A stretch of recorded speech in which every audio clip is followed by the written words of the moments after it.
మీ చిలిపి దొంగతనాల లిస్ట్ ఏమన్నా చెప్తే. చిలిపి దొంగతనాలు. ఫుడ్ కొట్టేసేవాడిని అంటే స్వీట్లు. నేను స్వీట్ క్రేవింగ్ ఎక్కువ, సో స్వీట్లు కొంచెం బాగానే కొట్టేసేవాడిని. ఓకే. ఫుడ్ అంటే అదొక ఎమోషన్ అండి. So yeah.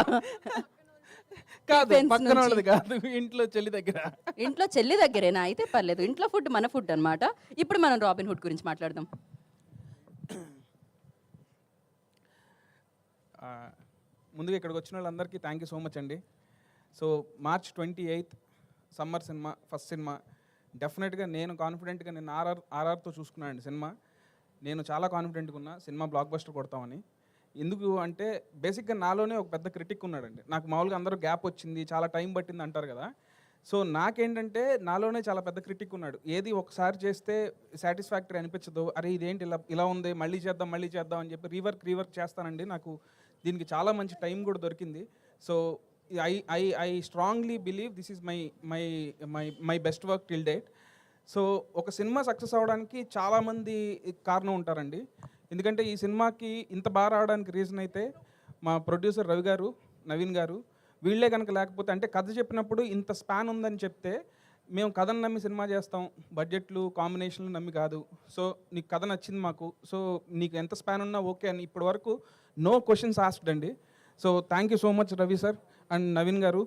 సో మీరు లేకపోతే మాత్రం సినిమా ఇంత బాగా వచ్చేది కాదు, నేను ఇంత కాన్ఫిడెంట్గా ఉండేవాడిని కాదు సార్. అండ్ ఈ సినిమాకి నాకు ఫస్ట్ నుంచి బ్యాక్ బోన్ ఎవరంటే నితిన్ అన్న. సో అంటే ఆయన కూడా అంతే, నన్ను ఎంత బిలీవ్ చేస్తారంటే స్క్రిప్ట్ ఒకవేళ నేను ఫస్ట్ సినిమా ఓకే అయిన తర్వాత స్క్రిప్ట్ చెప్పినా కూడా కొన్ని సీన్లు చెప్పకపోయినా సరే లేదు నువ్వు చేస్తావని ఆ కాన్ఫిడెన్స్తో ఏ రోజు ఏ క్వశ్చన్స్ అడగలేదు. అండ్ నాకు లాస్ట్ మినిట్లో ఈ సినిమాలో హీరోయిన్ చేంజ్ అయిన సిచ్యువేషన్ వచ్చినప్పుడు కూడా నేను లీలాని అప్రోచ్ అవ్వగానే తన విని అసలు బ్లైండ్గా ఈ సినిమా చేస్తున్న వెంకి, డెఫినెట్గా నాకు ఈ సినిమా కథ నచ్చింది and I love your direction అని చెప్పి సినిమా ఓకే చేసినందుకు Leela thank you so much Leela. And నేను రాజేంద్ర ప్రసాద్ గారికి చిన్నప్పటి నుంచి చాలా పెద్ద ఫ్యాన్ అండి.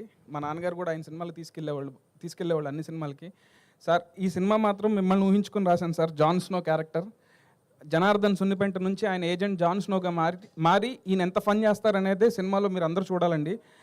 అండ్ ఒకటి మాత్రం కాన్ఫిడెంట్గా చెప్తున్నాను అండి, ఈ సినిమా సక్సెస్ అయితే నా టీమ్ ఆఫ్ టెక్నీషియన్స్, నా టీమ్ ఆఫ్ ఆర్టిస్టులు అందరూ పార్ట్ అండి.